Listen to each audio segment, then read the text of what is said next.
저한테 정말 수많은 고민과 괴로움과 어려움으로 찾아오시는 분도 있고, 그런 괴로움의 크기만큼 엄청난 트라우마적인 사건이나 끔찍한 어떤 일이 있었어야지만, 아니면 무슨 뭐 여러 가지 뭐 빙의나 뭐 과학적으로 설명할 수 있는 일이 있어야지만 내 인생이 이렇게 힘들 거야라고 생각하시는데, 아니에요. 그 원인은 정말 작은 것에서 시작합니다. 정말 작은 것에서부터. 그런데 이제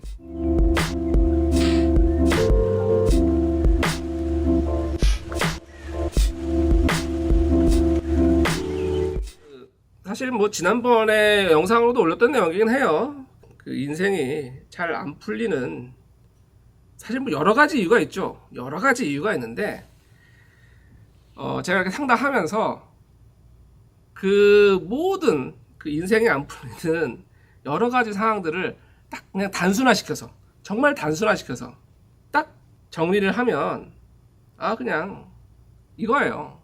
정말 이런 거죠.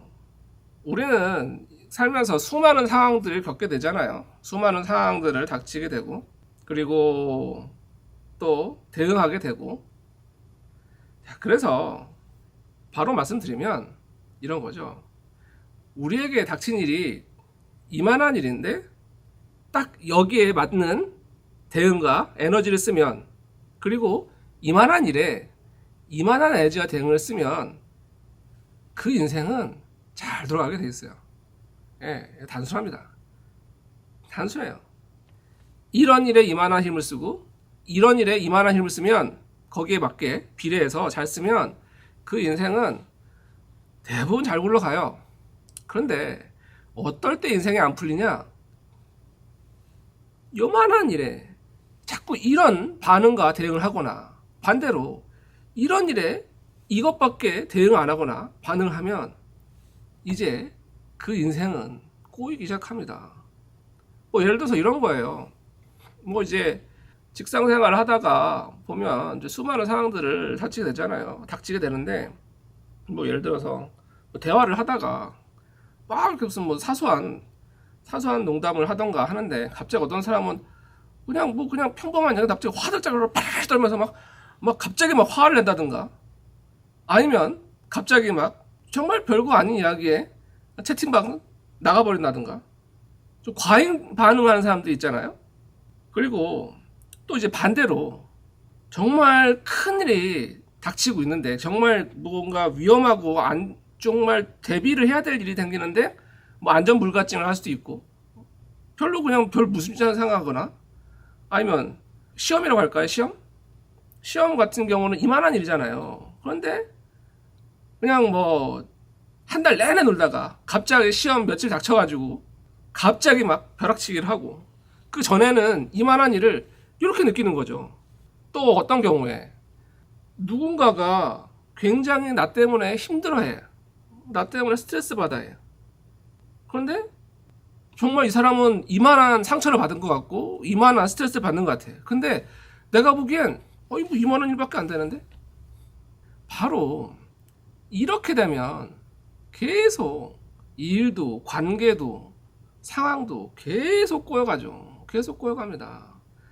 바로 이거를 좀 더 고상한 말로 표현하면, 이 세상에 대한 모델링이 잘 되어 있으면 그 삶은 잘 굴러가요.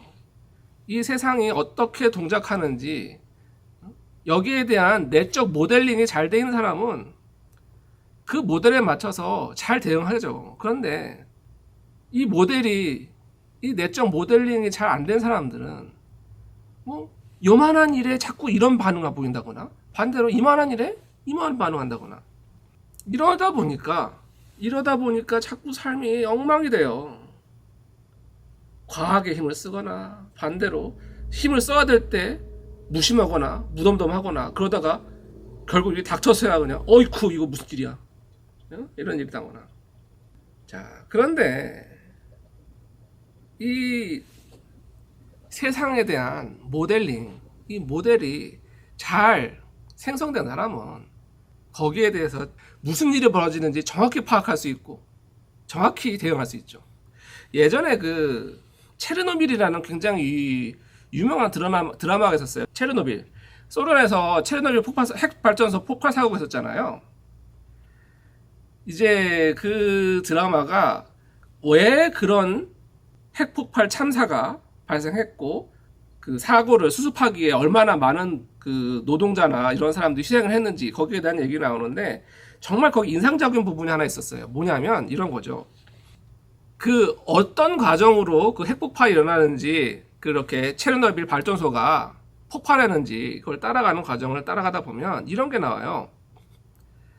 자, 우리가 예상하기에 갑자기 핵발전소가 그냥 폭탄처럼 뻥 터진 것처럼 예상하잖아요. 그죠? 그런데 이게 이런 거예요.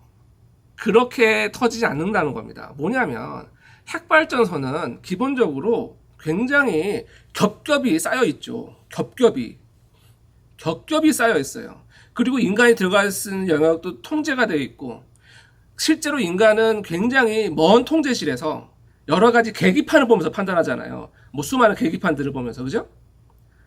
자, 그래서 이 폭발이 눈에 안 보이는 거예요. 그런 상황에서 일이 벌어지는 겁니다. 자, 그런 상황에서 뭐 여러 가지 교대 근무가 생기고 교대 근무자가 뭔가 어떤 노력을 하는데 이제 실제로 계기판을 보고 판단하는 거예요. 근데 이런 거죠.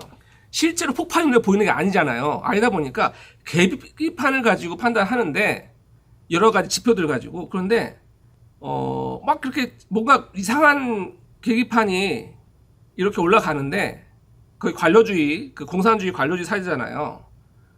뭔가 좀 이상하다고 보고를 하는데 그 관리자가 그럴 이유 없다. 말이 되느냐 그게 지금 거기가 폭발했다는 게 말이 되냐. 그건 다른 이유 때문이다. 자꾸 다른 이유 때문이라고 얘기를 하고 근데 도대체 이상하게 계기는 이해가 안 되고 그래서 이런 거죠. 이제 뭔가 이렇게 압력이 폭발하려고 차오르고 있는데 이 압력을 낮추기 위한 작업을 해야 되는데 반대로 판단한 거예요. 반대로. 이 사람들이 이건 다른 폭발이 아니라 압력이 차오르는 게 아니라 다른 이유 때문에 계기판이 움직인다고 판단한 거죠. 그래서 자꾸 그 폭발을 가속화시키는 방식의 조치를 취하는 거예요. 이것도 취해보고 이것도 취해보고 그런데 결국 이게 뻥 터져버린 거죠. 내가 뭘 말씀드리고 싶은 거냐면 이것도 똑같아요. 뭔가 이 사람들은 그 핵발전소 안에서 무슨 일이 벌어지고 있는지 전혀 잘못된 판단을 했던 거죠. 다른 모델을 생각했다는 거예요. 이거는 지금 뭐 폭발하고 있는 상황이 아니라 다른 것 때문에 오히려 반대 상황이라고 판단하고 거기에 맞는 조치를 했던 거죠. 그 안에서 벌어지고 있는 상황의 모델이 잘못된 거죠. 그래서 자꾸 엉뚱한 조치를 하고 이런 조치들이 잘못된 조치들이 쌓이다 보니까 그래서 이걸 말씀드리는 겁니다. 뭔가 우리 인생이 우리가 세상을 볼 때 세상을 신처럼 전부 다 보는 게 아니잖아요. 그 일부분만 보잖아요. 한 번에 하나씩. 이 체르노빌 폭발 사고랑 똑같은 걸 보시면 돼요. 우리도 이 삶을 살 때 정말 그 일부분의 작은 단서들을 모아서 지금 이 세상에서 무슨 일이 벌어져 있구나, 내 삶에서 무슨 일이 벌어져 있구나, 이거를 내적으로 모델을 만들어서 그 모델을 가지고 지금 이런 지표를 봤으니까 지금 세상은 이쪽으로 가고 있는 거야. 그러면 나는 이쪽으로 더 몸을 돌려야겠네? 이런 판단을 하고 대응하면 그 인생은 잘 돌아가는 거죠. 그런데 실제로는 세상이 이쪽으로 가고 있는데 아니야. 이 지표상으로 세상이 이쪽으로 가고 있어. 나만 혼자 잘못 판단하고 다른 사람들 다 저리로 가는데 나 이쪽으로 할래. 이런 판단하게 되면 인생이 꼬이는 거죠. 바로 여기서 인생이 꼬이는 겁니다. 세상에 대한 모델이 잘못됐을 때. 그러면 왜 이렇게 세상에 대한 잘못된 모델을 만들게 되나? 잘못된 판단하게 되나? 잘못된 학습 때문이죠. 학습이 잘못된 거예요. 학습이. 이걸 무슨 공부에서 배우는 그런 학습이 아니라 삶의 경험에서, 경험을 통해서 이 세상은 이럴 때 이렇게 반응하는구나. 이 세상은 이럴 때 이렇게 반응하는구나. 이런 경험을 통해서 세상에 대한 그 경험을 바탕으로 세상에 대한 모델을 만드는데 문제는 이 과정에 트라우마적인 아니면 좀 너무 과한 비일반적인 이런 경험을 하는 경우도 있죠. 그걸 이제 우리는 상처라고 하죠. 트라우마라고도 하고, 아니면 성급한 일반화에 오류라기도 하고. 그러니까 나는 세상에 이것만밖에 안 봤는데 전부를 다 봤다고 생각하거나 그 반대의 경우도 있죠. 그래서 뭔가 이렇게 세상에 대한 잘못된 학습이, 경험이, 체험이 세상을 왜곡되게 보기 시작하면 이제 우리는 세상에 대해서, 이 세상의 내 삶에 대해서 잘못된 판단을 하게 되고, 그리고 잘못된 대응을 하게 되고, 그러면 인생이 꼬이는 거죠. 세상은 일로 가는데 난 일로 가고, 돈은 이쪽으로 가야 되는데 나는 이쪽으로만 가고. 그래서 본질은 이 내 안에 이 세상에 대한, 이 삶에 대한, 이 세계에 대한 잘못된 모델, 이걸 찾아서 수정하는 거, 그게 이제 이 제 상담의 본질인 겁니다. 그런데 너무나 깊은 곳에 잘못된 학습이나 체험과 트라우마가 박히거나, 때로는 별로 대수롭지 않은 사건들이 내 삶에 큰 영향을 미칠 때가 있죠. 그럴 때 우리는 그것을 외면하고 무시하고, 그런데 내 삶은 자꾸 꼬이고 이렇게 되는데, 여기서 하나 더 나가서, 그러면 왜 우리는 이렇게 자꾸 잘못된 모델을 철석같이 믿고 따르게 되나? 왜냐면 제가 이제 상담하면서, 그 최면 상담을 하면서 이제 여러 가지 이제 상담 기법들이 있잖아요. 저도 초창기에는 그 상황에 맞는 수많은 여러 가지 대응적인 상담 기법을 사용했어요. 어떤 상황에서는 뭐 시간선 기법, 뭐 어떤 상대는 뭐 무슨 뭐 의자 기법, 뭐 여러 가지 수많은, 그 당시 제가 최면을 배울 때만 해도 수많은 기법도 있었거든요. 초창기에는 저도 그 상황에 맞는 기법을 따로따로 썼는데, 이 상담을 하면 할수록 결국은 내면화의 상담을 하는 게 깔때기처럼 보이더라고요. 어떤 상담 기법을 써도 결국에 마지막에는 내면화의 상담을 해야 되더라고요. 모든 경우가 결국은 이 내면화의 상담으로 몰려요. 자, 그만큼 이 어린 시절의 상처와 내면화의 어떤 한이 우리 삶에 너무 큰 영향을 미치는데, 아이러니하게도 많은 사람들이 이게 얼마나 우리 삶에 큰 영향을 미치는지를 잘 모르는 것 같아요. 왜 그러냐고 말입니다. 왜 그러냐면 여기에서도 이제 잘못된 모델을 하게 되는데, 왜 어린 시절의 사건은 하얀 도화지에 그 갑자기 선 하나 긋는 것 같은, 정말 하얀 배지에 그어진 선은 어떻게 바꿀 수 없는 그런 흔적을 남긴다, 이런 묘사를 하는데, 저 이거 굉장히 부족한 묘사라고 생각해요. 그 정도가 아니에요. 그거보다 더 큰 영향을 미칩니다. 더 큰 영향을 미쳐요. 어린 시절의 그런 사건과 경험들은 인생을 좌우할 만큼 큰 영향을 미칩니다. 그런데 우리는 거기에 대해서 자꾸 간과하죠. 저는 하얀 도화지에 그어진 선, 이건 너무 과소평가된 비유라 생각해요. 그거보다 더 큰 비유가 필요하다고 생각해요.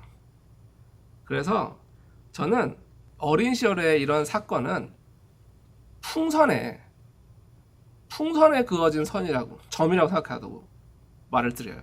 처음에 이 풍선에 아주 작은 점이 하나 딱 찍히면 그냥 점 하나일 뿐이죠. 그런데 문제는 이 풍선이 계속 부풀어 오르잖아요. 성장하면서 끊임없이 부풀어 오르잖아요. 그래서 어린 시절엔 점 하나였을 것 같은 그 사건이 어른 되면 이렇게 커집니다. 이런 효과가 생기더라는 거예요. 정말 어릴 때 그 점 하나 딱 찍힌 그 느낌이 이렇게 어른에서 커지더라는 겁니다. 문제는 우리의 기억은 지금이나 그때나 똑같이 생각한다는 거예요. 그때 점 하나 찍힌 거잖아. 그거 가지고 무슨 유나 떨고 그래. 남들 다 그렇게 살았어. 그 점 하나 찍힌 거 가지고 예민하고 그래. 네가 지금 게으르거나 네가 의지가 없어서 그런 거지. 그런 것 때문에 네 인생이 어떻게 바뀔 것 같아. 바로 이런 것 때문에 너무나 이 내 안에 이 무의식의 잘못된 모델에 동작하고 있는 걸 알아차리지도 못하고, 그렇게 대수롭게 여기지도 않고 그런데 내 이상 꼬여가고. 그런데 도저히 이유를 알 수 없으니 내가 무슨 전생에 죄를 졌나? 조상 잘못 보셨나? 종교 때문인가? 빙의가 올렸나? 악령 때문인가? 자꾸 엉뚱한 데서 문제를 찾아요. 문제는 여기 있었는데. 여기 뭔가 모델이 잘못된 건데. 그래서 이걸 제대로 바로 잡으려면 이 점이 언제 어떻게 찍혔는지를 알아야 돼요. 그리고 그 점만 싹 지워주면 되는데. 그래서 이 얘기를 좀 하고 싶었어요. 뭔가 저한테 정말 수많은 고민과 괴로움과 어려움으로 찾아오시는 분도 있고, 그런 괴로움의 크기만큼 엄청난 트라우마적인 사건이나 끔찍한 어떤 일이 있었어야지만, 아니면 무슨 뭐 여러 가지 뭐 빙의나 뭐 과학적으로 설명할 수 있는 일이 있어야지만 내 인생이 이렇게 힘들 거야라고 생각하시는데, 아니에요. 그 원인은 정말 작은 것에서 시작합니다. 정말 작은 것에서부터. 그런데 이제 정작 이걸 설명드려도 이해를 못 하시는 경우도 있어요. 아니, 그때 그런 일이 있었다는 걸 알겠는데 그게 뭐 그렇게 대단이라고, 그게 지금 내 삶에 무슨 상관이에요? 이렇게 좀 이해가 안 되고 납득을 못 하시는 분도 있죠. 그래서 사실 제 상담의 많은 부분은 이걸 설명하고 설득하는 시간으로 참 많은 시간을 보내야 합니다. 이것만 설득되면 그 다음 과정은 그냥 일사천리로 진행됩니다. 근데 이게 설득이 안 된 상태에서 최면 상담을 시작하면 힘들어요. 그래서 이 원리만, 이 이치만 제대로 알면 얼마든지 내 삶을 새롭게 리셋할 수 있는데, 정말 작은 건데, 정말 간단한 건데, 많은 분들이 이 이치를 모르시는 것 같아서 이 얘기를 좀 길게 해봤습니다. 자, 여기까지였고요. 이제 또 질의응답 하는 시간을 진행하도록 하겠습니다.